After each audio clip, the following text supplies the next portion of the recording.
Hi, welcome back to the Kenny Veach M Cave mystery. Welcome if you're currently here in the live premiere. I appreciate it. We are continuing on with this discussion as what we did yesterday. If you haven't checked that video out, quite an interesting one about did Kenny Veach fake his hike? Were any of the items props, etc.? Did some comparisons as well. I'll provide a link down below in the pinned comment section if you'd like to check it out. And then also some additional links if you wish to visit them. Now, as we do go along in this video, feel free to share your thoughts, opinions and reactions in the live chat box. There you go. What I want to do today is share with you arguably the latest up-to-date satellite imagery of the area, Jerme Canyon, Mojave Desert, I believe 2023 satellite imagery.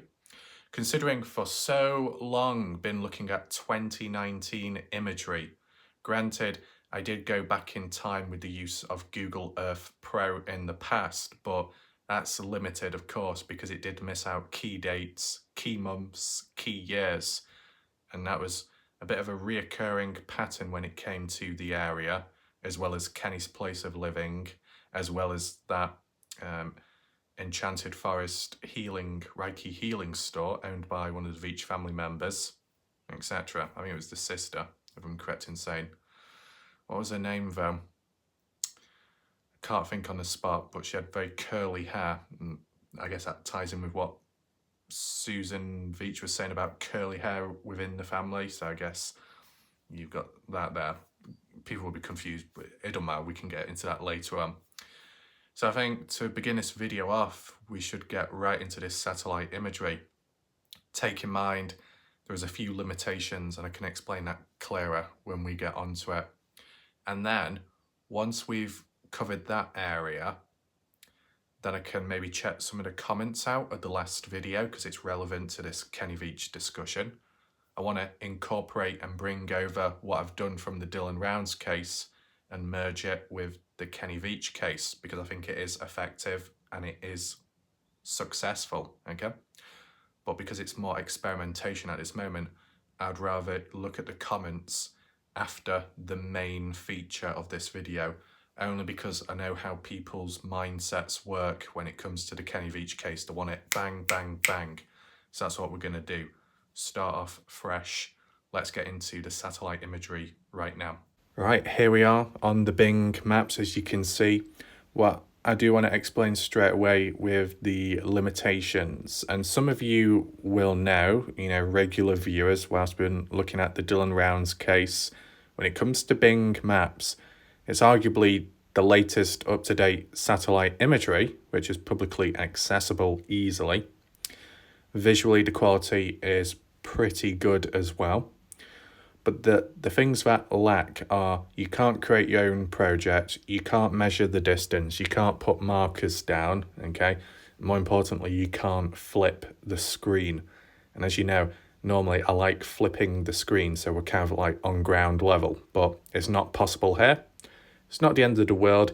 I still roughly know where the things are, the points of interest, so we can zoom on in around those areas and see, does anything stand out? Is there anything out of place? Anything that's been added or taken away? Now, granted, because this is pure desert terrain, we're not going to have like houses, huts, sheds, RV trailers, That's in Lucin, Utah or Montello, Nevada.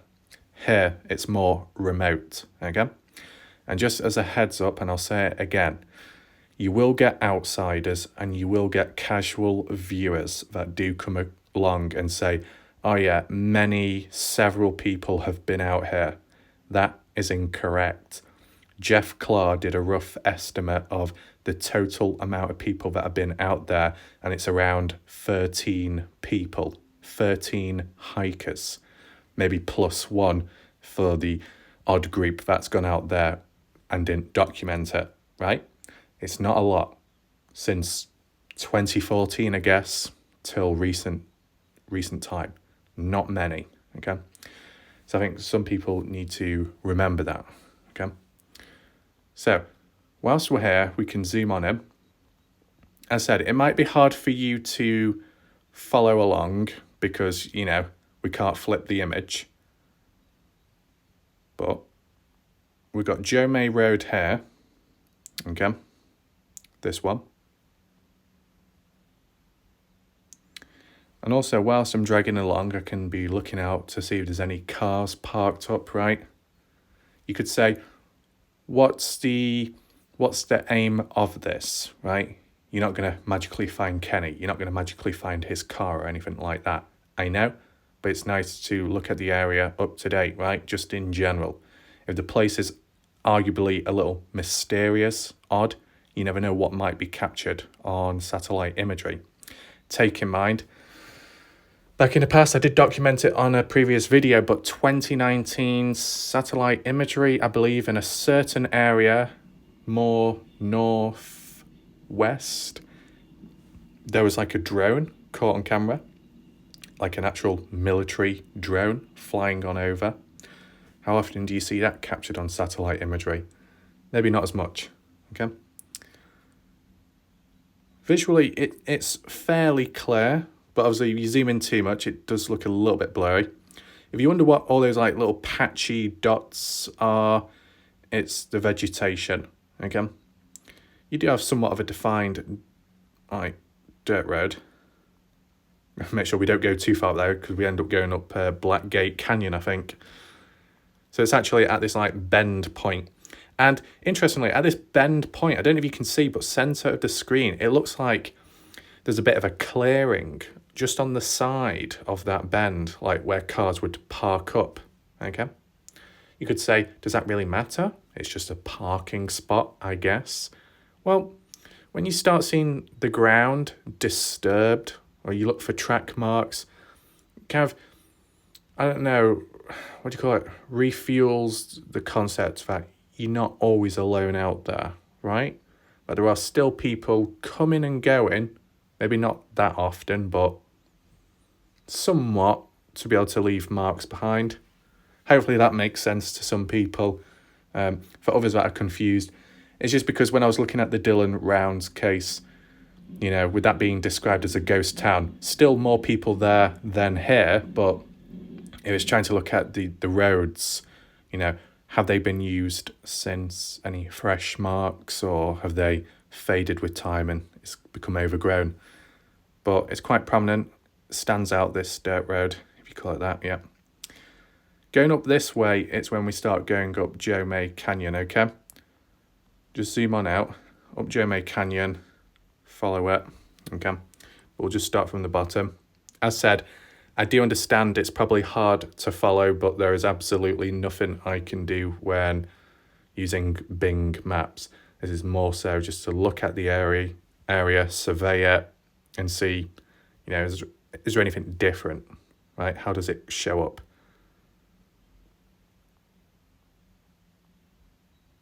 Little patchy area down there, little circular bit. Not quite sure what that is. You do get some areas which are, I think, called agave burning pits, right? From way, way back in the past, in case you're wondering. Within the area here and there, you'll see some rocks or the odd cave what you can go in, not that deep, and there'll be like writing on the wall or special symbols, and that's supposedly way, way back in the past, right?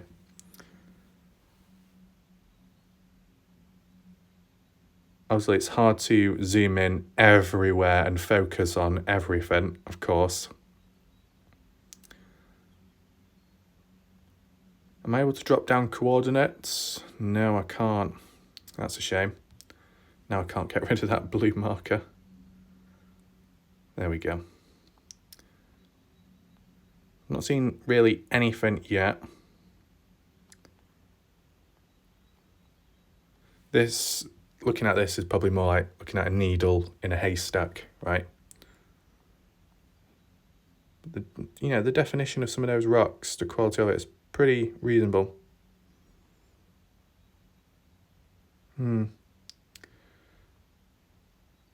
What we'll do is we'll just look at the areas of interest now, just so it's a bit more efficient, okay? Just make sure I'm in line. We'll zoom on out just for a second, so. Okay. So it doesn't seem to be labelled this, which is unfortunate, but this area here, centre of the screen, is basically Wild Horse Pass, even though it's not labelled. That's a pain, in a way. But before that, where you see that white circular thing, I believe that is an agave burning pit. And adjacent to it, a bit higher up in elevation slightly, where you got that pile, centre of the screen, kind of looks brownish. That is where the mine shaft is. The mine shaft Kenny Veach stood at, the screenshot which I shared with you yesterday. Okay? The only reason why I wanted to share that with you is because just so you can get a slightly clearer satellite imagery of the mine shaft itself compared to the 2019 one. The 2019 one, pretty blurry, right? This is a little bit clearer. And you might wonder, what is the brown stuff scattered about? It'll be the wood, okay? You got the base of it, which is wood, and then you got those loose planks which are piled on top of one another near to the mine shaft, okay? You might see a little bit of blackness, and I think that is the hole which descends into it. But I think what we do need to acknowledge, and it's probably not quite possible here on screen now, because it depends exactly when it was took. If you remember, I don't know how long ago it was now. I think it was in 2023. I feel like it was in 2023. SB Vega's Adventures did go out there to the mine shaft and documented that it was sealed, covered up. Now, it was movable because he was able to get in, but someone went down there and manually covered it up. It makes sense, to make sure no one falls down or gets hurt. But who would cover all that distance just to go out there and cover it up? You know what I'm saying? And, maybe I can do a very short video on that. I have done a full-on analysis. It will be available in my playlist of this whole case. If you want to look out for it, check, it'll be there. But I think I could do like a short video to summarize it. Try and upload it to TikTok, try and upload it to YouTube Shorts, just to get a little bit of awareness of the area. Because, of course, not everyone will be searching for this stuff, right? They may have done in the past, but maybe it's faded away. But if we can cause a bit of awareness and noise, then it should work out, okay? So you can say this is one of the places of interest, and how it appears now. Not too much change. We don't need to worry about it too much with satellite because we have actually seen it boots on ground, okay? As, when you think about it, with the Dylan Rounds case, been more reliant on the maps when it comes to surveying the area, looking for changes before and after. In comparison, or I should say in contrast to the Kenny Veach case, because hikers have actually gone out there, publicly recorded, documented and uploaded it online, which was good of them, right? We have seen a little surge of that in recent time by the likes of JLR when it comes to the Dylan Rounds case. And don't worry, I will have a video coming out shortly about that type of stuff. It'll be like a little analysis, so you get a better point of view of the area of Lucerne, okay? You get a little bit closer to it in understanding. So that's all under control. Today, I think I was supposed to do the wash video, but it's just like some details or video suggestions and ideas have popped in, which are maybe just as important in a way, and it's better to follow a certain order, so there's a bit more consistency and better at delivering it when, talking about it. That's why I thought it was just worth doing this slightly smaller video today, because it's still relevant to the Kenny Veach talk of yesterday, okay? As you know, with the Dylan Rounds case, the flow there, how we moved from one thing to another was pretty smooth, so I want to try and incorporate that here with the Kenny Veach case as well. So, There you go. There's the mine shaft, middle of the screen where that brown patchiness is. Okay. As said, understandable if you do find it hard to follow. If you do, for some reason, want to check the hike route out properly, I've already got videos in my playlist which will guide you much better, much clearer, and I can flip the screen as well. So it's all there. It's fine. Go over Wild Horse Pass. Come down into this like canyon or valley, as you see. Follow it down. There appears to be a bit of blackness there, middle of the screen. I don't know what that is. If it's a glitch. Is it like a stream? Water? Hard to tell. It's pure black, which is odd. Once we get to this point here, you could call it a bit of a crossroad. See that pathway? A little bit clearer to see, okay? I believe, is it a wash? Am I correct in saying Picture Canyon is a wash? See, this is the thing. When it came to the Dylan Rounds case, you'd see dirt roads and dirt roads upon dirt roads, right? And track marks. It was that and washes. That was basically it. With the Kenny Veach case, you know, I'm sure and aware that there'll be washes within the desert area, of course. It's just simply because of how I was introduced to the case and, you know, seeing the hikers going about, it looked like dirt paths, trails, okay? Something like Hidden Forest Trail, okay, is an actual pathway, hence why it's more of a tourist place, more accessible, an actual pathway you can walk down, I guess. But somewhere like here, it's not really meant as a pathway. I guess you make your own paths or follow what is accessible at times. So like a wash, okay? You can walk down a wash because it's not always filled with water, as we know, with Lucin. Lucin's wash, Ty Corbin, Lance Kelly walking for it, Mob Crew Chris, Equisearch, etc. over time. So you visualize that in Lucin and apply it here, okay? This is great. Lots of similarities, lots of crossovers, better understanding, quicker to pick up on it. So before we go left, which would be heading west, what we need to do, and I'll just zoom out so I make sure I don't, yeah, there we go. That's all good. Follow this pathway, okay? Apologies if it doesn't always respond because when I'm dragging the screen, there seems to be a bit of input delay. Once we get here, okay, if you carry on going west, you'll go down Picture Canyon, okay? But we stop like in this area. You can see that white circle or circle-ish shape centered the screen.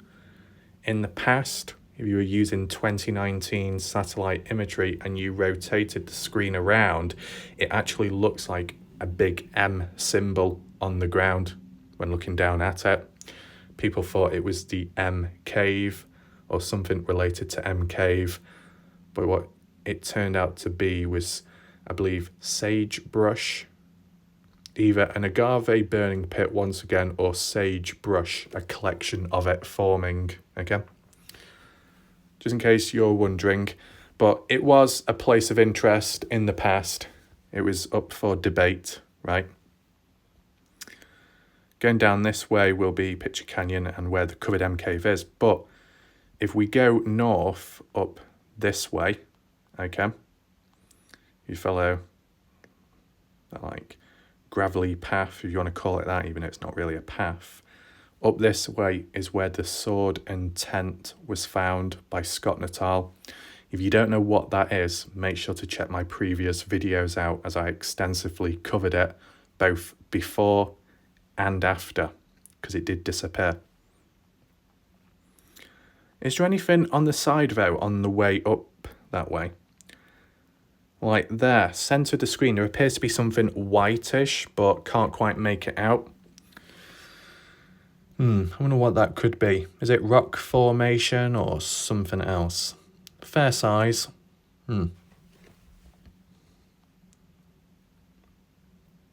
very patchy in areas, right?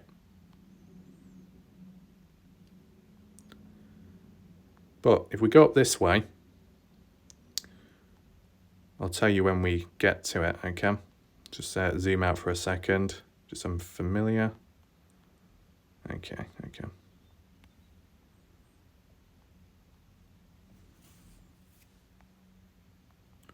It's got some rock there. Take in mind, it's the colour of it where it can throw you off. Okay, so there's not much ahead. So I believe it's here. I can't zoom in anymore, but if you look centre of the screen, right in the middle, there appears to be a rock formation there. And I believe that's the area where that sword and tent was found. It's like a little gully, okay? Not exactly a cave because there's nothing on top. It's like rocks on left and on the right hand side, and you can like walk into it. A little passageway, if you want to call it that. And there was a tent there originally, which was all torn up in shreds, pressed against the side of the rock wall. I don't know what caused the damage, whether it be by a person or it just blowing in the wind and catching against a rock. But what was found within that rock formation, underneath one of the rocks, kind of covered in the dirt, was a bamboo concealed sword. An actual bamboo concealed sword, which was a bit odd, right? Of course, people take knives out there for camping, hunting, etc., survival. But for it to be a cane, a fair-sized cane sword, and concealed, why? A couple of people with time suggested that maybe it was a hiker and they used it as a 2-in-1 tool. The cane as like a walking stick, hiking pole, and then the sword if they needed to cut anything. But the length of the blade, a little bit over the top, I would say. And why would you leave it behind along with the tent? Did they forget about it? Were they in a rush? You know, it seems like quite an important item. If they rely on it for multiple uses, purposes, for both like a walking stick and for cutting up stuff, then surely you're going to know about it. You're going to know about leaving it behind because you may have relied on using it to walk about in the first place. So I guess that person was more mobile, agile than you'd think if they were able to get away from the area unassisted, right? Interesting, isn't it? Does make you think. Now, just as for a little bit more context, when Scott Natal went back to the spot, okay, the bamboo concealed sword was no longer there because in the first visit, Scott Natal did take it away, okay. As for the tent, he left it there. But on the second visit out there, Mum son, the tent was no longer there. It was missing. Now, maybe it's the wind. It blew it away, right? But because the tent was caught up on the rocks, entangled, and where it is away from the wind, I guess, kind of protected within that rock wall, I just couldn't imagine it blowing away. And where did it end up, though? Or who would take it? What would be the point? Is it just to add more mystery? This is what I mean. You think about the Dylan Rounds case. You think about Brenner's burnt down trailer in Montello, Nevada. And I kept saying to you, I wonder if people secretly watched the videos, not just of mine, but of Lance, Kelly, Kimber, when they went out there first time documenting it. Hence why afterwards you notice those track marks. Someone went down there to check themselves. Who was it? Why? Were they tracking the videos on YouTube? Were they trying to add more confusion? Or was it just out of intrigue? You never know. And that most definitely has happened with the Kenny Veach case and like areas of interest like here. So you never know if same could apply. Also, the other thing to point out, this rock formation here, I was able, in the past, I was able to successfully and nearly 99% accurately blindly pinpoint the location of where the sword and tent was found, and roughly the hike route Scott Natal took just with the use of a few screenshots from his footage. Scott Natal directly reached out and said, "You've just about got it right on the spot." Just goes to show. So for the people that may wear masks and hats out there, and an X may appear in their username and they complain about people from England using shitty maps, just look what I was able to do. Pinpoint an exact spot, just like that, right? You think of military, right? You get the headquarters, the commanders, they're in their unit wherever they are, and they're using satellite imagery, maybe for a controlled drone strike, some form of surveillance, right? There's a lot of stuff that goes off in the background. Do you call it ordnance? I can't remember. But yeah. Do we need to go further north? Not really. There's not much else of interest up that way. I mean, the only other thing is, and it probably would be hard to track, is somewhere, I believe, in this area, more in the rocky area, you do have a spring where water collects. But there was also trail cams, okay? Kind of like the trail cams Jim Terry suggested, I guess, to Candice Cooley Justin Rounds at the property of the grain shed or the trailer of Dylan's farm, just to track, monitor activity in case anyone came about, right? Like that. But you've got trail cams out here in the desert. And the talk was at the time, did the cameras ever pick up Kenny Veach or anyone else within the area, right? All depends which way the hiker was coming and going from, right?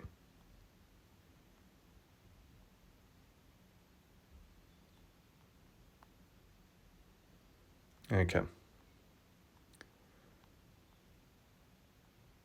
I think we'll leave it there for that bit. If we start back down here, right, at this like crossroad, if you want to call it that, where that original supposed M symbol was, which is sagebrush. Instead of going north, if we go west, down this way, somewhere down here on the right-hand side is where the covered M cave is, the shallow cave with the keyhole and, at the time, the reptilian eye, as well as the other shallow cave right next to it, which was literally shaped like a capital M, right? It was interesting, though, how it was one after another, all in a line across the rock wall. I guess that's the one interesting thing you could say, at least. Now, when trying to pinpoint it in the past, it was a bit rough, right? Oh, nearly fell over them. I'd say, and I don't think I can zoom in, about centre of the screen, around about centre of the screen is where the cave, shallow cave is at, and the covered one. I know it's hard to say because you're probably thinking, where exactly when you say centre of the screen? I literally mean the centre of the screen where it appears a bit more lighter coloured tone, looks a bit more raised, the ground, okay? If I could put a marker on, I would, but this doesn't allow me. So I'm just doing what I can with what I have. But at least from what I can see, nothing out of the ordinary, okay? But much, much clearer to look at. Once you get down this way, where it starts twisting, turning, this is where you got like the picture canyon, okay? I keep seeing lots of like white dots. I think they're just rocks.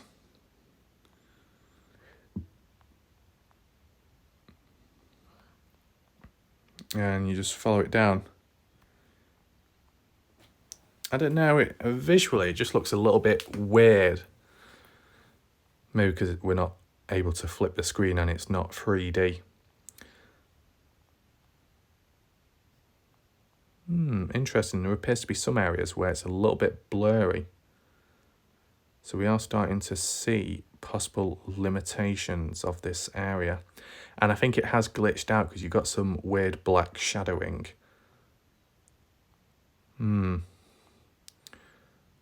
It's right down there, that wash.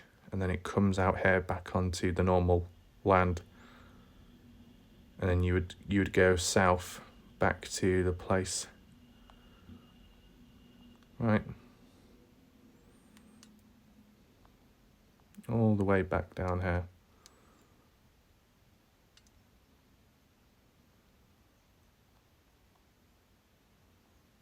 Back to there.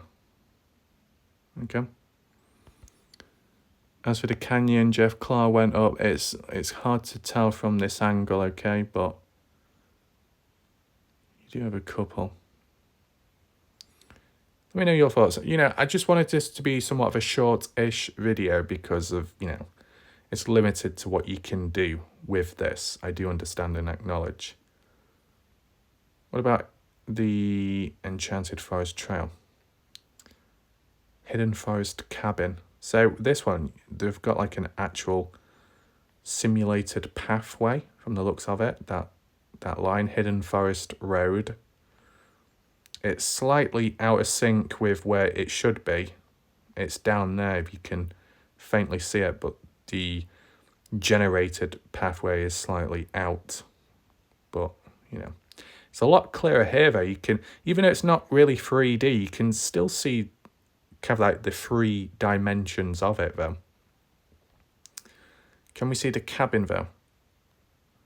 What is that centre of the screen? Is that just snow? Yeah, it's just snow. And where does it say the cabin is at? Did I go past it? Up here? Can we see the cabin? Hard to tell. Centre of the screen. What's that area where it's very patchy and bare? I don't know if the rocks have glitched out, but it looks like some kind of foundations or structure. I think it has glitched out.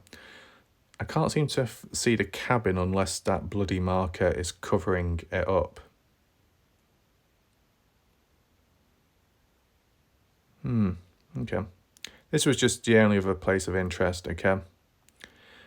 There was like some other places further out, like 40 miles north with a past ferry, but there wasn't really much in the area to be actually looking at, i.e. buildings, structures, that stuff. There wasn't. So, at least in my opinion, I'm satisfied with that brief coverage of the updated satellite imagery.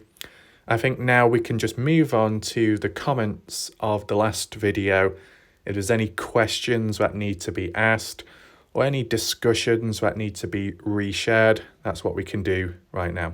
Here we are with the comments adjusted and newest. There seems to be quite a few and maybe threads, so we'll just try and get through it somewhat efficiently, okay? Emeru says, thanks for your efforts and the content. Shout out to Emma for popping in, I guess a new viewer. We've got David Bell, I think a new viewer, shout out to him. Take in mind, I might not remember everyone from the past, okay? Someone called R saying, what's up, Rafe? Kenny's a woman, goes by Jenny. So I know some people in the chat might start laughing now and think, oh, is this a Kurt Wadsworth situation, cross-dressing? No, it's BS, okay? There is an account out there known as Privilege. As said, the one that was extensively harassing me, using my footage, my photos without consent, going against multiple TOS and ban evading by changing their usernames over time.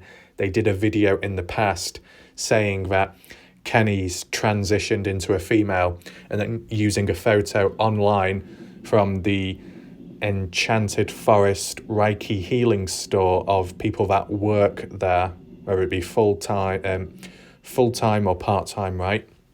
And there was a person called Marja Shelley or something, and people were getting the point across saying, see, this looks like Kenny Veach, but reality was, it wasn't. Completely two different people.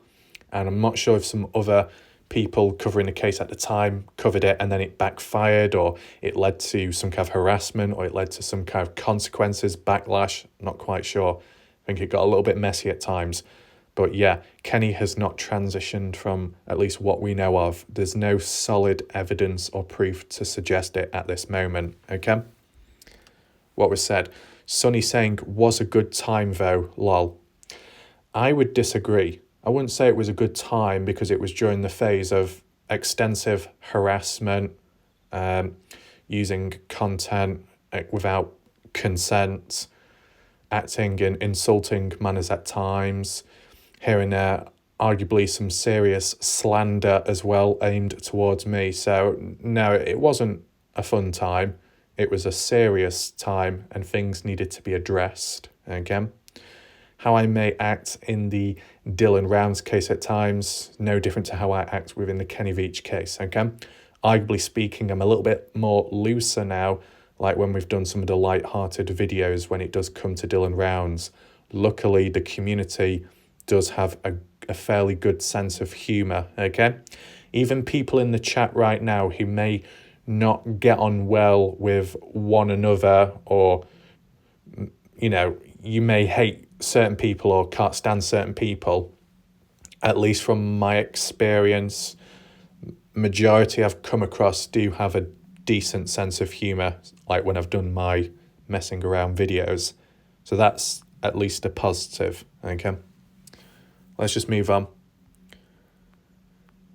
Jeff saying, my point about Kenny and his gun was why add it onto his hip if he really didn't believe he would need it to enter the cave. A prop is one thing, but adding weight as well as an awkward gun on your belt with the terrain, yeah, addition could have gotten him killed. Snagging on something, pulling him away, knocking him off balance. True. Yeah, fair enough. SB, if he didn't carry all the time, I would guess it was a prop unless he genuinely felt that this M cave was real. Jeff referring back to DJ Moore, who's a hunter. SB, law enforcement, I believe, and Sean Horlacker, former law enforcement, yeah. Carrying a gun on your belt, more natural, you know, you're more used to it. It's just like what you do, routine, I get that. And the wildlife out there as well, just for simple protection, it makes sense. Now, this is the thing, I believe, what's this? Oops. Jeff saying you can strap the holster on your backpack or even put the gun in your backpack. True, yeah, but it is not optimal for safety reasons. Of course, you don't want to accidentally shoot yourself in the back, and every piece of gear adds weight. Gun and ammo seems pretty light until you are miles up a mountain or across a desert. Fair points there. And as well, aside from the accidental misfiring of the gun, unless you got the magazine, the clip detached from the gun, then you should be okay then, and you've got nothing in the chamber either. But most of the hikers out there are locked and loaded. They'll probably have it on safety mode, the gun, the firearm, but it's locked and loaded because they need to be able to react as soon as possible in case threat of danger, wildlife or another human or something else out there, right? I can understand having the gun elsewhere on the backpack, on the side or within the backpack. Still can add weight, of course, but maybe less chance of it snagging on things. Though the most impractical part is if you are in danger, the reaction time is negatively, severely impacted. You know, if something jumps out or approaches you, if you've got it holstered by your side, you can just pull the gun out, lock, load, bang, right? If you got it in your backpack or it's on the side of the backpack and you've got to try and reach around or get your backpack off, unzip, pull the gun out, you're probably long gone by then, right? So it's not practical for that, but it could be, depending how you look at it, a little bit easier on the load in a way. It all depends what else you're bringing with you, right? The ones who are under-equipped probably can compensate for it with the weight of the firearm. But if you're going with a gallon of water, some big jug or something, tripod, camera, and it's all in the backpack, that's going to add up. So I understand what Jeff Clark is getting at there. Susan Veach, oh my God, we've got 18 replies here. We might go through this fairly quickly. Susan going on saying, I mentioned this when the video was released, but Kenny has curly hair. When he sweats, his hair becomes extremely curly. He had to style his hair with product to get it straightened, such as when he did his video to sell his house. No blow dries out there. Yeah, I wasn't really picking up at the time, but yeah, I understand now.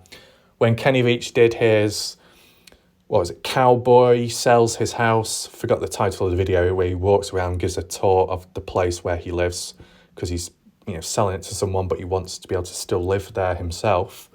His hair was quite flat, significantly flat, so that ties in line there.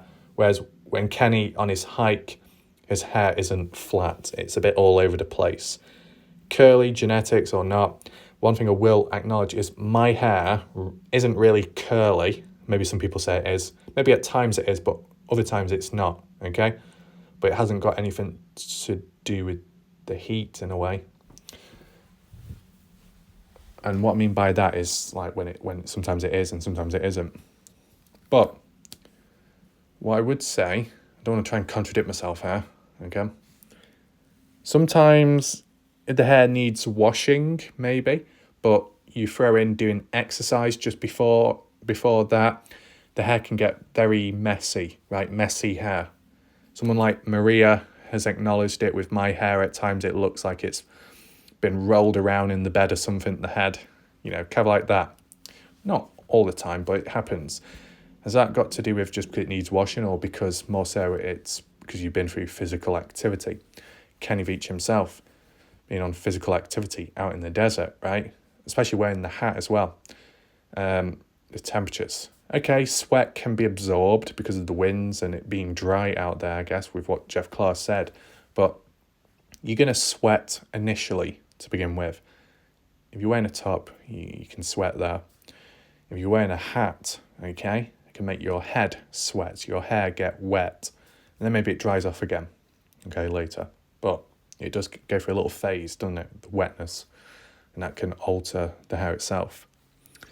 Anyway, we don't need to talk too much about hair because I know Pancakes could be secretly watching, or maybe Kathy Waters, 007, license to screech, could be listening in and then starts accusing me of having a wig. As for the Kenny Veach community, if you didn't know, there was conspiracies going about that I am wearing a wig, just for your information, okay? Obviously BS, but some people develop all kinds of fantasies. Anything else? Jeff Clark, that end of loop hike video is genuine. This is exactly how anyone who completes that loop will look. Zero doubt about it. Kenny was more dehydrated than most because of his odd ideas about not drinking. Yeah. Susan, anyone. So if I did the hike, my hair would not be damp or curly as I have similar hair as Kenny. Aren't you just a desert Vidal Sassoon? Don't know what that means. Awesome Destroyer saying to Susan, I still don't trust you after last year. What happened last year? Yeah, I can't remember everything. What did Susan do last year? Awesome Destroyer, can you give a response down below? Jeff Clark, air elevation, drier than it is in Vegas. Sweat evaporates instantly. Throwing wind, it's even faster. The pain Kenny exhibited in drinking and his legs were genuine. So do you have thick curly hair? Then you sweat, it curls. And when the wind blows, it's curly mop, not some smooth style. Well, Kenny does so. Okay. Making a conclusion on Kenny's hair. Looked after a 10-hour hike. Right, no, I know how Kenny's looks after sweating. You're making assumptions. I actually lived with him, spoke to him, and you moved these. Right. Looking at his hair when he was at the mine, when he takes his hat off and comparing it to when he finished that loop hike is not making assumptions. It is viewing evidence with my own eyes. My own eyes tell me that it's the same hair and the same day. I don't need to have known him or lived with him to come to that conclusion. What's this? Oh, so your eyes tell you everything about Kenny, but when his family identifies him on the CCTV, all 8 of us are delusional, and again, you are basing your knowledge on a movie. We used to hike in Blue Diamond, and I've seen firsthand how Kenny's hair curls up when sweating. You obviously have a problem with me, so block me or put your effing tinfoil hat on and leave me alone. You are a pathetic, petty, Oh no, we're using the word petty. I thought that was only in the Dylan Rounds case. Misogynistic little man, and I am tired of your constant badgering. Not badger in the chat now. The police know Kenny is alive, his family knows he's alive, and none of them turned to you for advice. Go away. You're the only person in this mystery who insists that they have all the answers, but when someone asks you for the slightest bit of proof beyond family witnesses and intuition, you freak out. Nothing you have promised in the way of proof has panned out. In fact, it has been debunked by Metro. I watched the show when the Metro detective clearly stated that there is no life insurance, which was your main theme for months. You insisted it was all a money-making scheme for a greedy family without ever explaining how they could profit without the non-existent life insurance. You get mad when anyone points that out. Okay. Susan saying, first of all, I never... Okay, so what Susan is doing now is using Kathy Waters style capital letters, right? Some people won't understand that reference. But Susan says, first of all, I never promised anything. Second of all, Detective Holly said to his knowledge there was no life insurance, and they also stated it would be hard to find a policy. And since Metro never checked the phone or did any investigation in his disappearance, how do you know anybody even checked for a policy? Also, his daughter and sister all believed he did it for money. But no, they're wrong because you watched a video and you know everything there is to know about Kenny. Go cry to J Chuck that Susan's being mean to you. Wah, boo-hoo. But I'm tired of arguing with someone who clearly has issues. Don't be saying that to Jeff Clark, though. You know, Jay Silverheels said Jeff Clark was clinically insane and he needs locking up in an asylum, and he was calling him a penguin at one point, and then calling someone else a snake in the grass, and then the whole wildlife farm came in, and then so did all the impressions. Long story, okay? We had the Claw Wars, we had the Chronicles of Jay Silverheels, okay? All that. I think I need to create a playlist just in general, you know, for the funny videos I've done recently. Call it the Kitty Cat Chronicles. I think I'll do that. I just need to try and group all those videos together because there's been quite a few I've done recently. I'll have to look through that. What's going on here? Susan Veach says, he said I was not really Susan Veach, and oh well.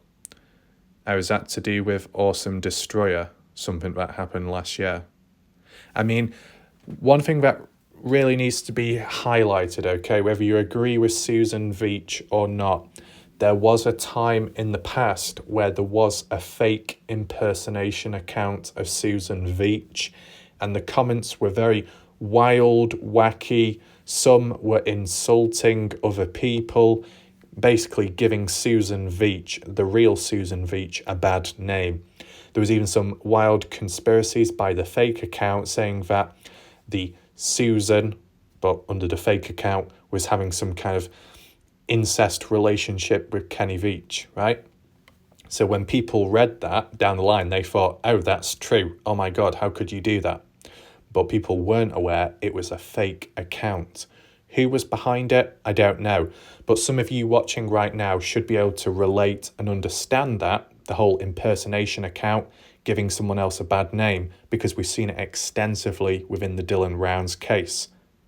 That's why I've been able to handle things the way I have, because I've seen it before in the past, okay? Now, the only other thing to acknowledge with Susan Veach, okay, just as a little observation from what I've experienced, when I came across Susan Veach at the very beginning, the way she was with me, I think I might have worded it at the time, had a bit of an attitude, called me out here and there, complained, but eventually she was okay and understanding as well, okay? So there was a transition phase, okay? Have we seen that within the Dylan Rounds case? Not from what I can remember. I mean, it's been more so viewers have it out with one another, but they don't really come after me, so I appreciate that. I'm just trying to think, has there been a time where there's been someone in the Dylan Rounds community, a viewer or content creator that detests me, complains, whinges or whines what I do, but then eventually they start being supportive or understanding or a little bit calmer? I don't know. If anyone knows, list it down below. But yeah, Susan Veach, at least with me, is okay. I appreciate that from her. Okay? Just acknowledging that. Just these little simple observations. Okay, that's all it is. What else? Susan saying his hair would have been flat on top and the sides curly but not all smooth, like he styled it before going on camera. If you look at Sharon's comments, she herself said Kenny was vain and hated getting his hair messed up. It appears he literally styled it for the videos. Trust me when I say this, if he had done the hike the entire time with his hat on, he would have left it on whilst he did the video because he would have been too embarrassed to have people seeing his messed up hair. Now, the only point I will add in there is, if he was too embarrassed to show his hair, if he kept his hat on all that time, is that a possible side reason to why that footage was never included publicly in his M-Cave original hike video? Because it was like deleted footage in a way. It was never included. So that could be a subconscious or some kind of side motive to why Kenny didn't want to include that piece of footage, because how he appeared looked drained, rough, a mess. Okay? How he appeared at the start of his video, he appeared a bit more energetic and more with life. So maybe he didn't want to see people when he was in a certain state. That's one angle of looking at it. Jeff Clark saying, now, first of all, Atari. Now, you may wonder, who is Atari, okay? You might be confused. Atari is another individual that did cover the Kenny Veach case, okay, from different angles, perspectives, both spiritually and in other artistic ways, okay? With time, though, whether it be something going on in the background or psychologically, changes in behaviour, at one point forced me to apologise to them because of something, then because of certain information being released publicly with the consent of Susan Veach, but Atari didn't like that because I think she only wanted to have the information and no one else, but because I had some, then it got a bit of a messy situation. Okay, it's very rough saying that, but Atari at the time was within the area to do with the whole Kenny Veach case. Okay, so she did look into it online, do all the deep research, looking at the comments, looking at different websites, coming up against all kinds of things, facing a lot of resistance as well. But then eventually she did shift away from it to get away from the toxicity. Okay, but she did block me. Even though she says she didn't, she did block me. That's a fact. I did check. Don't know why, but it is what it is. Once again, what we need to acknowledge, just in general, and this is being said on a serious tone, so hopefully everyone's listening. At the end of the day, when it does come to these cases, arguably, whether you're talking about physically, boots on ground, or media coverage and spreading awareness, keeping cases alive, whichever one, it's a stamina war. Last man standing or last woman standing, whatever you word it as, right? When you look at the Dylan Rounds case, people have faded away, walked away, moved on for many different reasons, which is understandable. I'm still here. There are still videos to be covered, surprisingly, but valid ones, to say the least. Kenny Veach, same applies there. Again, I'd say Jeff Clark, more so the last man standing within the Kenny Veach case. You know, he never really left, okay? Whereas me, of course, I did move on to the Dylan Rounds case. So you got to acknowledge that, okay? You know, just randomly, I'm going to say it randomly, who cares? When I return back to the Kenny Veach case, I'm not one of those type of individuals that expects some kind of welcome back party. Not at all. Not at all. You know, but I think other people are like that, just in general, elsewhere. And like in other communities as well. But I said, you know, if there's breaking news, it will be uploaded, it will be covered. But in between, the bits and bobs, the discussions come out here and there, right? It just depends what's being covered at the time.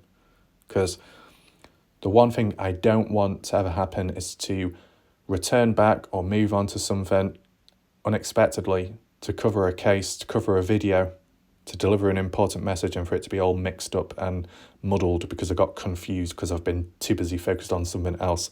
I don't want a situation like that because, you know, it damages credibility, which isn't very bad, but as well, it just pisses me off, right? Anyway, is there anything else to look at here? I mean, the comment's very long. I mean, you would have read this comment yourself, right? With me just talking over it. So there's a bit of back and forth with Jeff Clark, Susan. I mean, with Susan Veach, she's going to know something, you know, with her actually being in the presence of Kenny Veach at a point in time, right? You got to at least acknowledge that, you know, maybe other people have different ideas, but yeah. Because like with the Dylan Rounds case, although you can say that maybe the mother doesn't really know everything, or the father doesn't, they might get things wrong at times. You gotta listen to them and believe a little bit in what they say because they are the parents at the end of the day. They're like family members. They're people that have been present around Dylan at a point in time. So they would have seen and experienced some things at least. So the same applies here with Susan Veach, right? Okay. Anyway, what else was there? Okay, this is Jeff Clark with his own experience. I've never taken a gun out there as I have never seen or felt the need for one. Fair enough. If there were bears out there, that might be a reason, but without that, a gun is just extra weight and awkward gear to me. J Chuck doesn't take a gun, but Silverheels does because he pisses donkeys off and shoots wildly to scare them away when they attack him. He admits it. Okay? I've never seen his firearm, but there we go.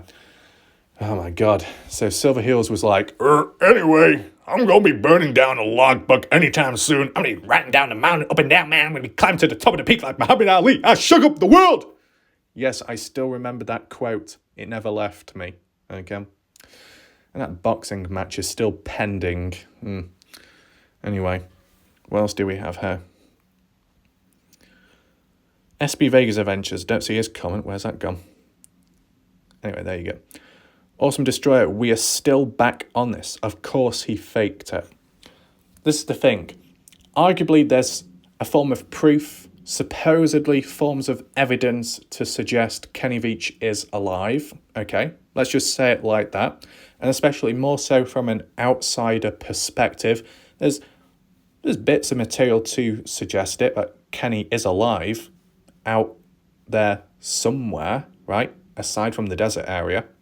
But there is also a form of evidence to suggest that Kenny is out in the desert, such as the phone being left there, the loose change, right? It's like a 50-50, right? You got to be really balanced about it, okay?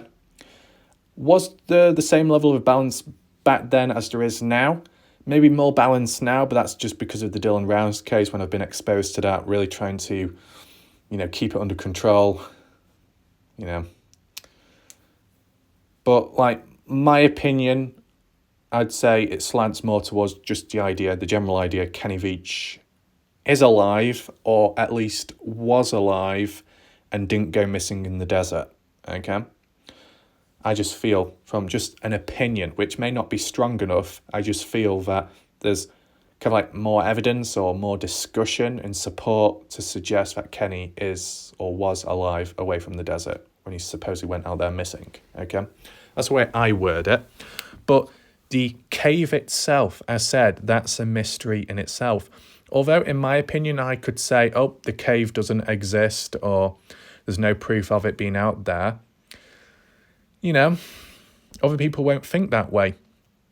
And if you want to cover it from different perspectives, you've got to zone out from your opinion and look at the impossible, how you may visualize it. Try and visualize it from how other people would think, why they believe it exists, why they believe it could be here or there, right? It requires a bit of depth, right, and a bit of balance. I think it's been successful over time. Let's just see the comments, fam. Jeff Clark, prove it. This is the thing with Jeff Clark. At the end of the day, Kenny Veach or not, Jeff Clark has acknowledged it himself. He's more interested and more focused on the M cave, the mystery of it, which is understandable. When it comes to me, it's more of a 50-50. Where's Kenny? Where's the cave? Let me know in the chat what you're more interested in. We might as well do a poll right now. I know it's later on, but never mind. Welcome if you have joined anyway. If you want to rewind back to the satellite imagery, rewind now. But the poll at this moment, this discussion is, what are you more interested in? The disappearance of Kenny Veach, the mystery of the M cave, or both equally? Feel free to vote right now. I guess there could be a final option which says you don't really care about it or not really bothered about it. It'd probably be a bit of a just pointless one, that, but you know, people want the options to vote, so you can get that, right? Anyway, what else is there? Awesome Destroyer. And also shout out to Awesome Destroyer, because whilst I've been away from the Kenny Veach case, Awesome Destroyer over time has popped in to my live video premieres when it's come to the Dylan Rounds case, and he has given the odd super chat here and there, so that is very good of him, okay? But what does Awesome Destroyer say? Well, Jeff, from all the new stuff that is coming into play, it's clear he faked it. There is no cave. He used that as bait so he can make people waste time on finding the cave without the cave ever existing. I mean, one way of looking at it would be a cave could exist out there. Kenny may have found it, but for some reason got confused when going back out there. Or an alternative reason, he was forced to cause misdirection. Yeah, it can go a bit deeper than that. Maybe I've done better videos about that. I probably gave my opinion yesterday in the last video, but let's just read the ones here then. Jeff Clark, valid opinion, one of many, no proof. Sonny saying, fuck yeah, we're still on this, never left. Don't know why I'm doing a southern voice. Is Sonny southern? I don't know. She is now. Right. Oh yeah, people ask for KV videos. This is what I mean, you know. We got Jeff S, a different Jeff. We did go through a point where there was a lot of Jeffs. Supposedly, Jay, known as Jeff Silverheels, and you had Jeff Clark, you had Jeff S, and then another Jeff, and then another Jeff. You know, I don't know why it just reminds me of the 22 Jump Street, where the guy said, my name's Jeff. Something like that. What's this? It's clear to me that Kenny was lying about the M cave. I think he intended to give the impression that he died whilst hiking, but really he faked his death and is probably now hiding out somewhere.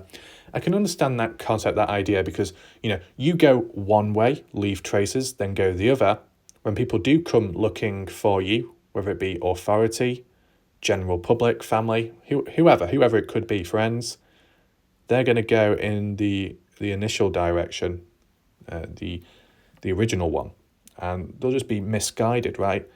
They'll reach a dead end and not know where to go or what to do from there. And then Kenny can just go off in the sunset, maybe not literally, and keep a low profile, right? I mean, can you apply that to the Dylan Rounds case? A form of misdirection. You go one way and you go the other. Really, the only example I can think of, and it's probably not the best, is supposedly the way Candice Cooley worded it about past the Grangeshed property going north near to the railroad tracks, as there was horse track marks going up that way, but it looked like the horse went one way, Brenner went the other. I don't know why. But that idea of splitting the traces, a dead end one way, you go in the other, and everyone follows the dead end, right? What makes you so clear about Kenny lying? Because M Cave has never been found after all these years of people searching for it. I mean, you could word it as, there is no proof to suggest it exists, but there isn't really, and is there enough proof to prove that it doesn't exist? I mean, the proof, you could suggest to say the cave doesn't exist is that there is no actual successful documentation of the M cave itself, right? But the counterpoint you could put across and say, the reason why there's no footage capturing the M cave, which could be considered as proving that the cave doesn't exist, is because there is still more to be explored out there. And the counter evidence could be the finding by Jeff Clark, the proof that there is M-shaped caves out there, though other hikers haven't seen them. Only Jeff Clark has. You remember? I mean, that's the best way of wording it. You got that Accord research group in the 80s, supposedly. That could be a load of BS, but it was some weird video that was uploaded at the time on YouTube. It was taken down, removed, whether it be deleted or privatized. It's no longer publicly available, though I did get screenshots of it on my channel in a video. I think it was called Accord M Research. You'll be able to find it on my channel. You can see the screenshots and the shape of the cave, and let me know your thoughts to it. Anything else?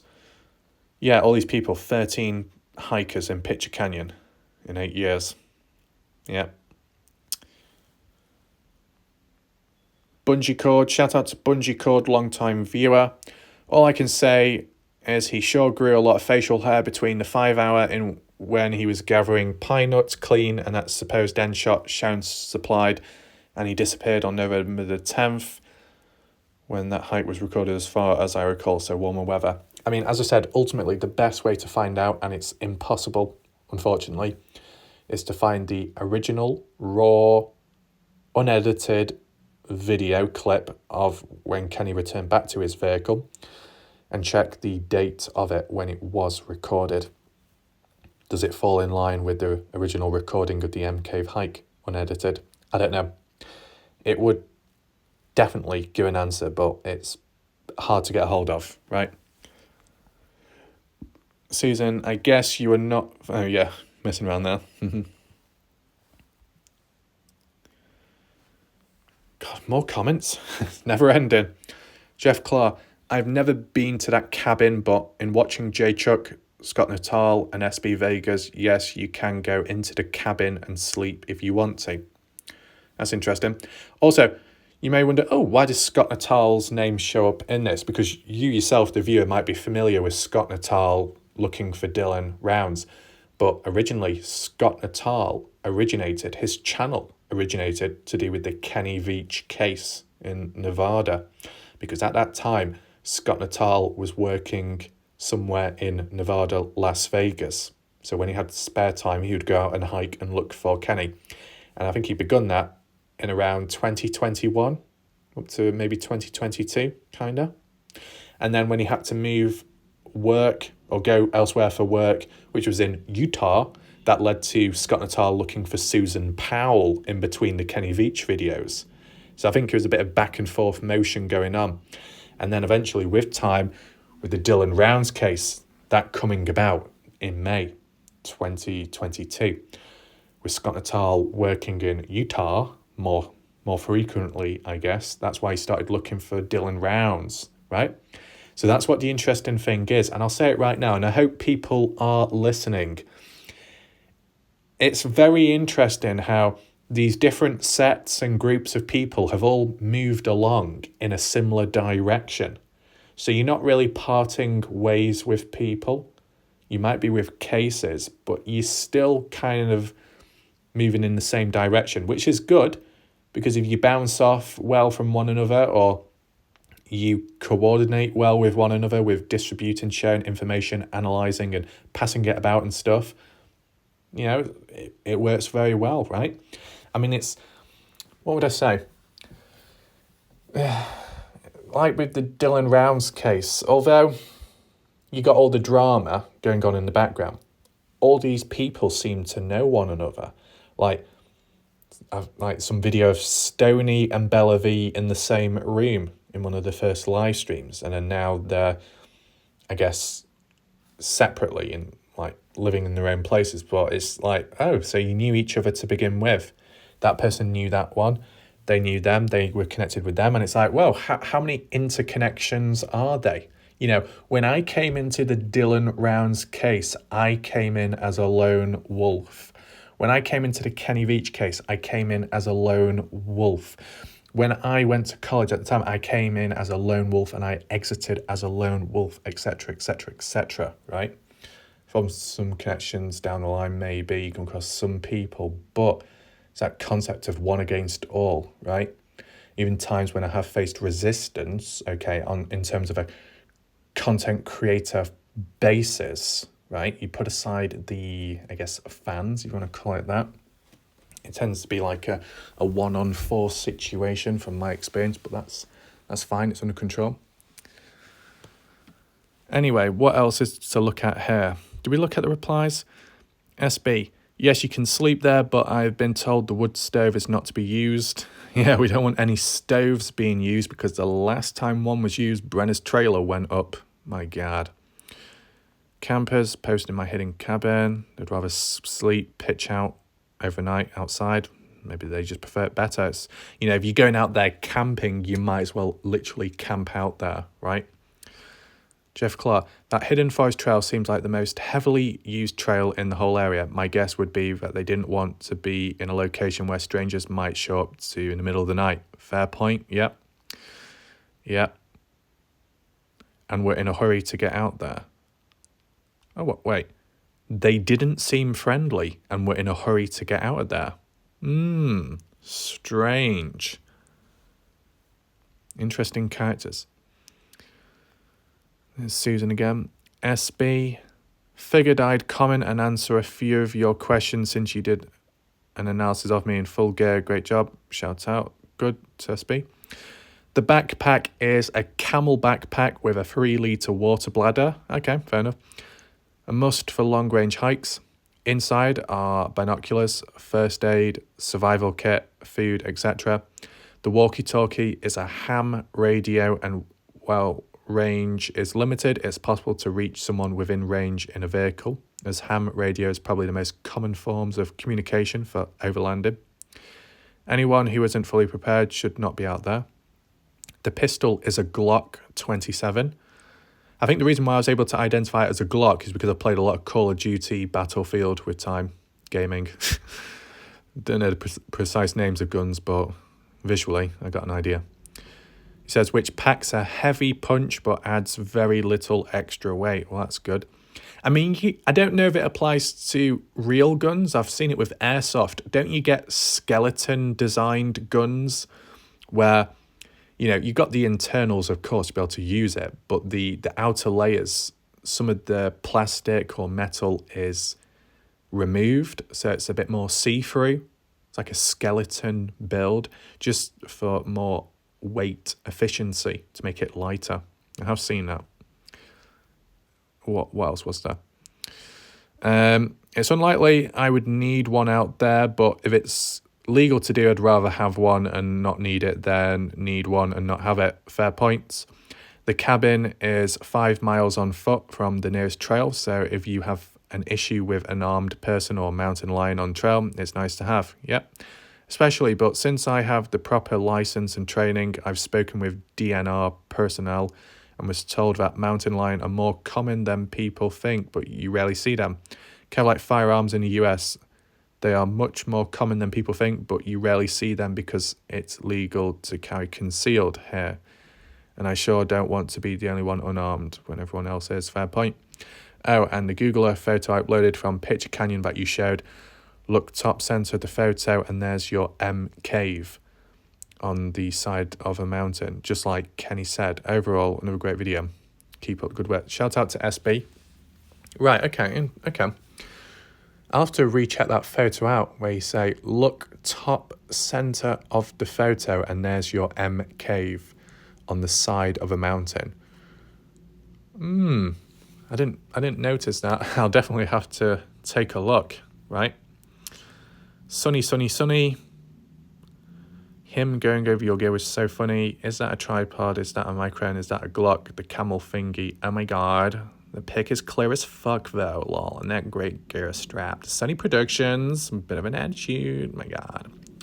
But, you know, managed to somewhat accurately get each one correct when guessing.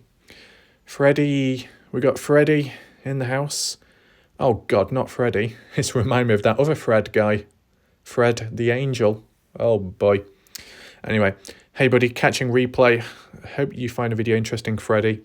And also, Freddie, if you need to look at any other cases in between, just for a change of scenery, feel free to look at the Dylan Rounds one, see how that goes. We got Parilla River. In 2020, from little town of Banneker, Nevada, a man went missing and to this day never has been seen. Trevor Basil, left from his house to go rock hounding in the nearby hills, and after several days of searching, he was never found. Kenny, Trevor, Aidan Clune, and Dylan all went missing along the nearby Utah-Nevada border. But of course, there is no connection, is there? Give it some thought, dude. Well, actually, when you say near the border, you talking about the Utah-Nevada border?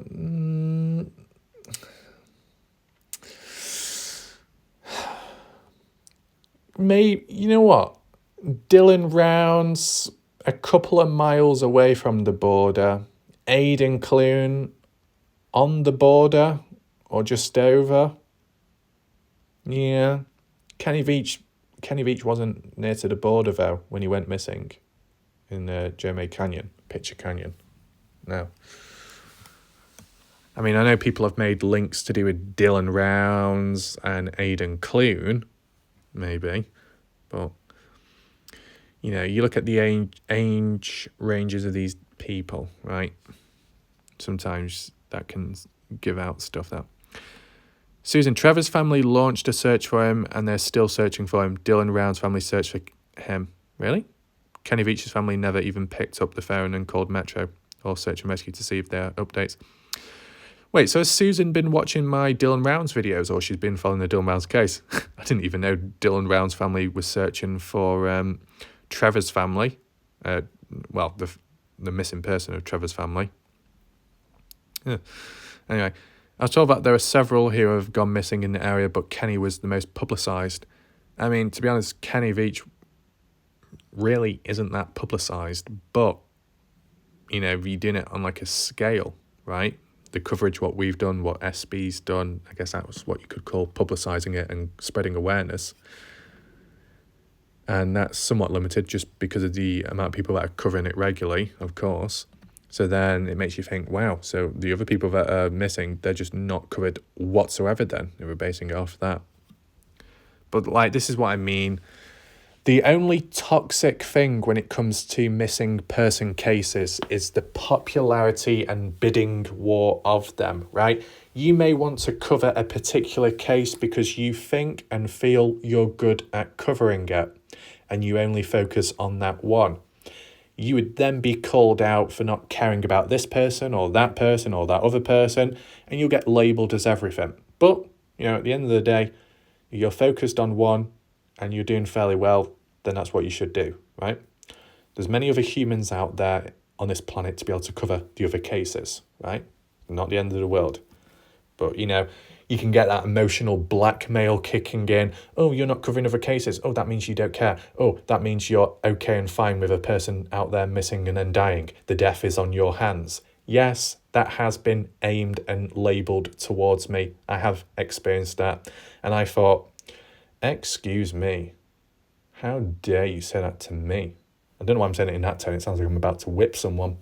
But you never know. Yeah, the whip has not been introduced in the Kenny Veach case. I strongly feel that maybe it should have been needed and was necessary in the past. I mean, to be fair, people can complain and say, what whip? Why do you need a whip in the Kenny Veach case to maintain a level of and the pancakes manoeuvre there?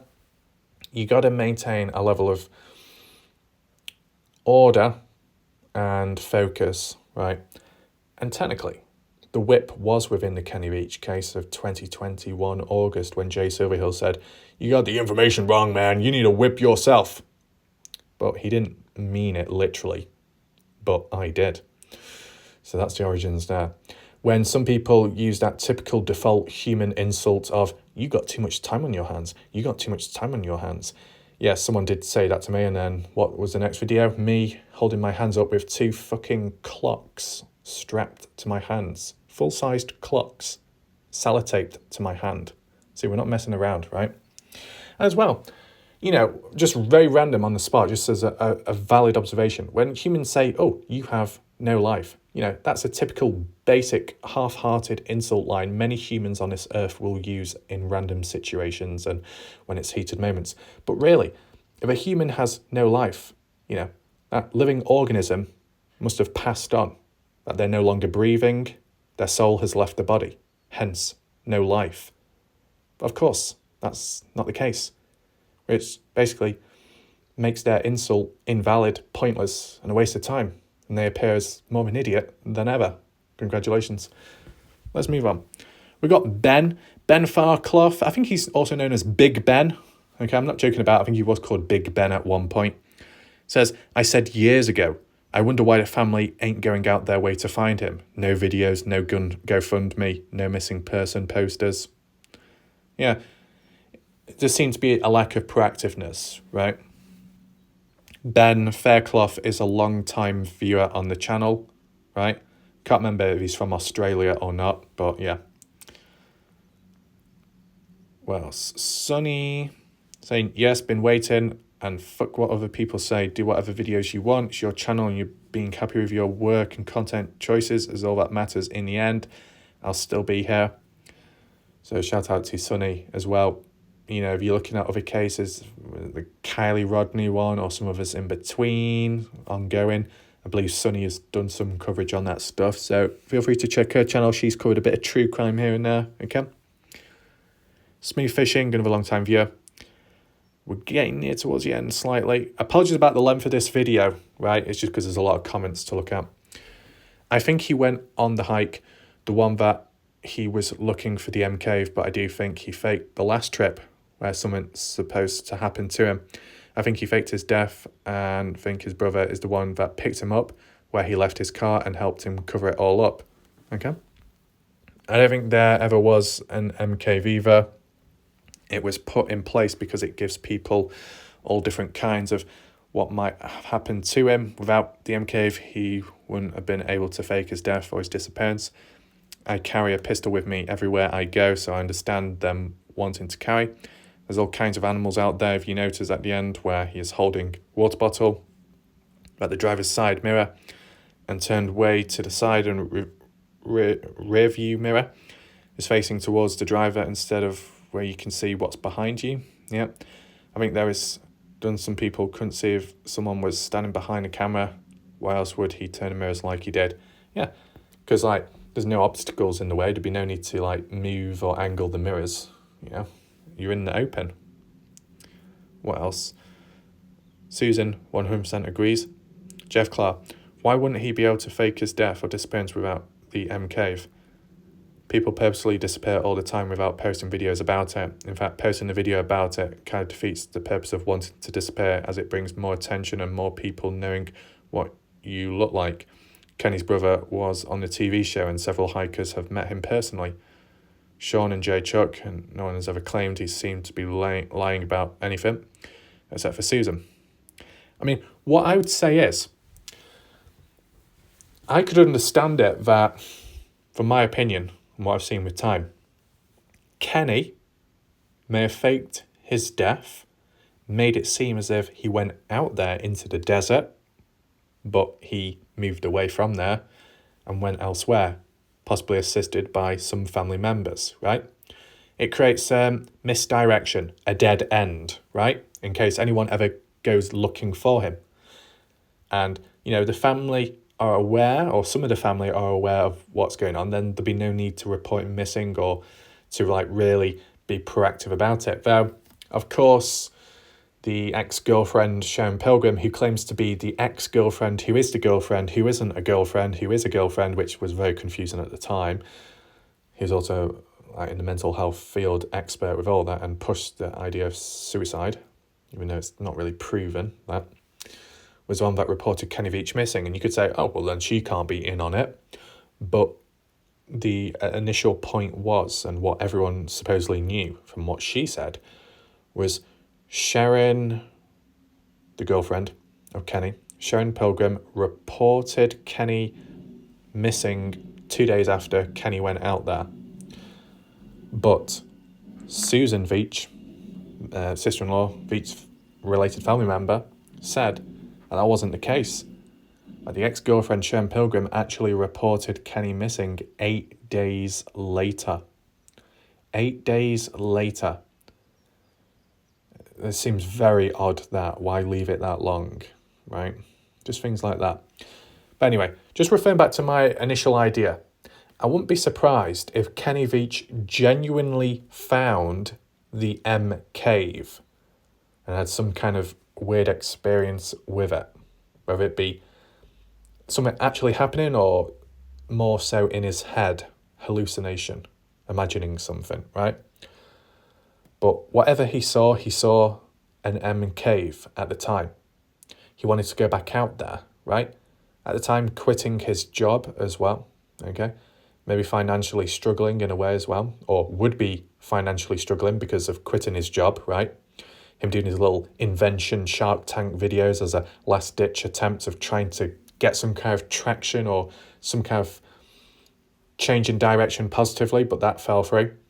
So the next thing is to also prove the doubters online, to go back out there, to record it, document, and try and look for the cave, which turned out to be unsuccessful. You probably would have felt lightly disappointed, dejected from that. But determined to find it one more time, going back out there, and maybe he felt like there's just no hope. There's just no way around it. I just can't find it. I can't just go back home now because, maybe financially, maybe other things, just wanted to get away from it all because it's just not working out, things going wrong, need a change of scenery, fresh air, just a fresh start, right? So I thought maybe I can tie one thing with another and just conclude it there. That's what I would say. I would say that basically that possibility that the actual M cave does exist out there, but Kenny Veach was unsuccessful in finding it, and because of some other in real life stuff going on, he just decided to fake the death, fake the final search out there to just create a bit of mystery. Did he ultimately benefit from it financially? Don't really know. Though we can look at one angle perspective in a future video, probably just be a short one, but can point it out anyway. Anything else? Montello is sketchy as fuck, so that's to do with a Dylan Rounds reference. Okay. Get crazy, and I don't know if it ever snows there or when. Here it only snows in January or February, but didn't this time. So yeah, it does snow within the area, and although not quite within the area, SB Vega's Adventures did document that when I believe he went to the Hidden Forest Trail when it was really snowy. So if it's snowy there, then I'm sure it's snowy down Jeremy Canyon too. Jacqueline Rampley, I'm on replay and looking forward to hearing this, as each case isn't one I followed. Okay, that's good. Brian Reeves, okay, been hiking. Is AZ Arizona? Is that so? So you've done the same thing like what Kenny did, and with November time, nice and cool compared to summertime. Still have loose ice after 48 hours in car. Most would have melted, but the water bottles themselves still frozen. Okay, so it's good of Brian showing his experience from his own point of view, from what he's actually experienced, correlates with Kenny Veach. That establishes a bit of balance there. Jacqueline, I found this very interesting, and if time permits, I'll try to read back over some of the Kenny Veach mystery. At the moment, I'm running short on sleep as it is, keeping up with the Gannon Storch murder and cult mom Laurie Vallow, Daybell. Both trials running now and very tiring. I mean, it's understandable. You're trying to look at all these cases as well as try and process the information, right? That can be tiring, not physically, but mentally. A lot going on in the head, trying to process it all, understand, organise, maybe some confusion as well. So with the Dylan Rounds case, people have dropped off with time because it got too much. right? If you're juggling multiple different cases, just as difficult, right? And it's weird because I'm in a position where I'm looking at a case, learning as I go along, but also covering it at the exact same time. But I don't really think too much about, oh my God, how can I do this?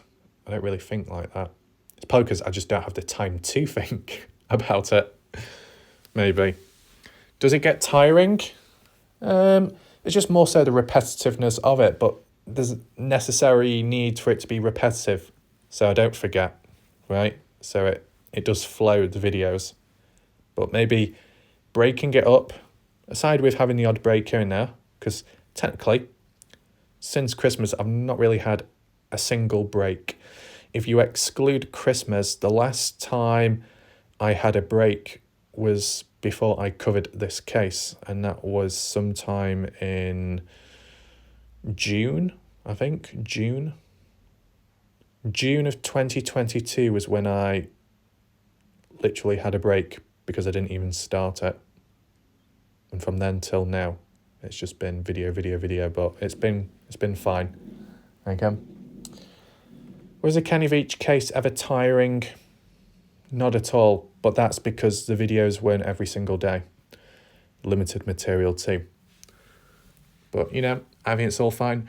Just the fact that one is able to cover so many videos on just a couple of cases is good in its own right. Regardless of whether it's tiring or not, it's very good that there's enough material and also valid stuff to talk about for that long, right? Anyway. Captain Obvious.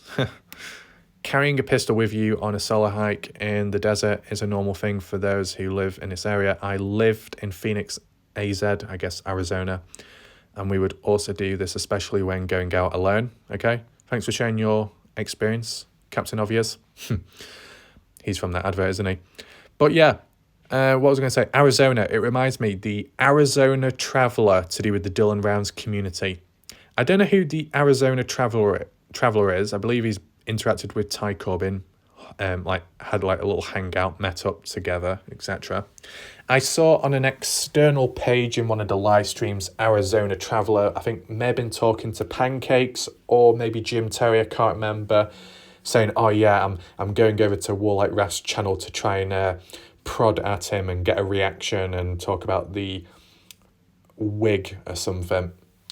I don't know why people try and do that covert talk. Oh yeah, let's discuss our game plan. Yeah, we're going to do this, we're going to do that. Oh, they've got no idea. They've got no clue what's coming. And it's like, you fucking fish. You plum. This is a live stream. Other people can hear about it. Oh, well. I think the Arizona Traveler has a few fantasies when it comes to black gloves and what goes on in Detroit and New York, all the dirty activity or something. He did refer to that, saying, oh yeah, all about that whipping boy. And it's like, excuse me? What are you on? What are you doing? I have no clue at times, to be honest. But, we got a range of different characters all over in these cases, right? It's not just a one-off in Kenny Veach. It applies to Dylan Rounds, if not more wacky. Captain Obvious. So to answer the question of equipment, it appears most of the guys going hiking this area. Okay. AR, small game hunting rifle, bullets similar to a 22, for example. It's not ethical to hunt large game like deer with an AR unless it's the .308 variant. I find it amusing how foreigners are so afraid of guns in places where a lot of people carry them. You will not find more polite, safe or violence-free areas. The areas with the highest amount of shootings in the US are where guns are illegal, like Chicago and New York. Haven't there been shootings there in Las Vegas, though? Or Orlando, or Texas, or Colorado? I don't know. Maybe they were just like odd ones here and there. But, although there's not really as many guns in the UK in contrast to the US, there are knives, right? This is the thing. You take away firearms, another item is the next go-to thing, right? So with the UK, because firearms aren't really as accessible, people resort to using knives, right? All the knife crime, certain types of people using the knives, etc., etc. I don't want to go too far there, but you get the idea, right? Is it worse in the US? Well, maybe for knife crime, possibly. And some other bits and bobs, acid attacks, all kinds of stuff. So, everyone always criticises or takes the piss out the US, but, the UK is a joke too, at times. And, end of the day, people start complaining about the firearms, the guns in the US, people whinging and whining, saying, oh, they should be taken away. Oh, they should be banned. No. To be honest, if you ban firearms, it might create more of an appetite, more of a hunger to get a hold of them. When you restrict something, you kind of encourage people to actually try and go out and get a hold of them, which then leads to illegal activity and a form of crime and a form of maybe violence to get a hold of the items in the first place. That's one way of doing it. And as well, at the end of the day, you can treat the gun crime, the gun situation in the US like with dogs at the end of the day, and I don't think people really pick up on it. You talk about dog attacks, people getting hurt, attacked, killed by dogs. People, the dog lovers, the bend over backwards, all fours doggers end up saying, the dog's not the problem. It's the people behind them. It's the people that train the dogs. They're the problem, not the dogs. Well, if that's the case, then you can apply that theory with the gun situation in the US. It's not the gun that's the problem, it's the person behind it. Okay? I don't think I've ever really seen anyone use the dog and gun comparison. Wow, on the spot. Well done, Warlike Ref.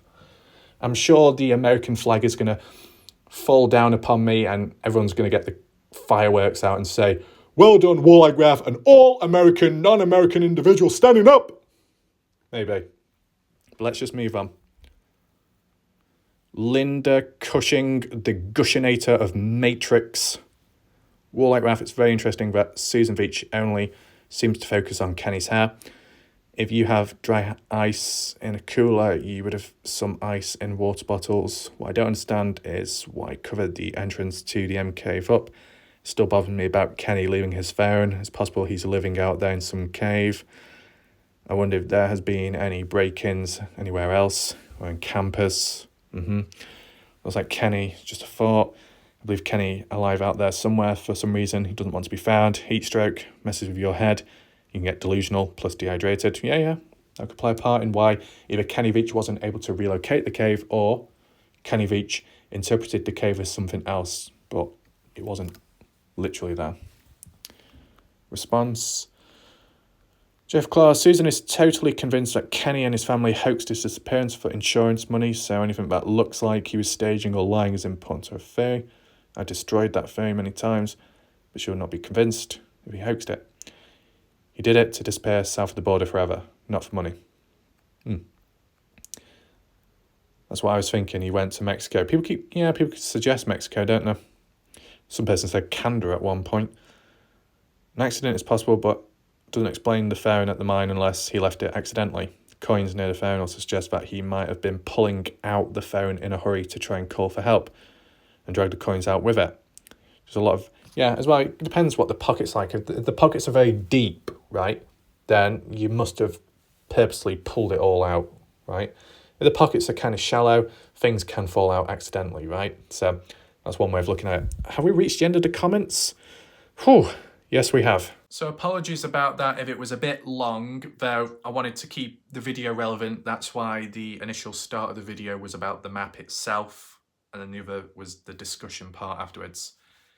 Reverse way to how I've done it with the Dylan Brown's case, but I guess with the Dylan Brown's case, the comments aren't as long, which I'm grateful for. Now, if the comments here are that long to do with Kenny Veach, then what the hell is Indiana's response going to look like when she leaves her comments for the first time?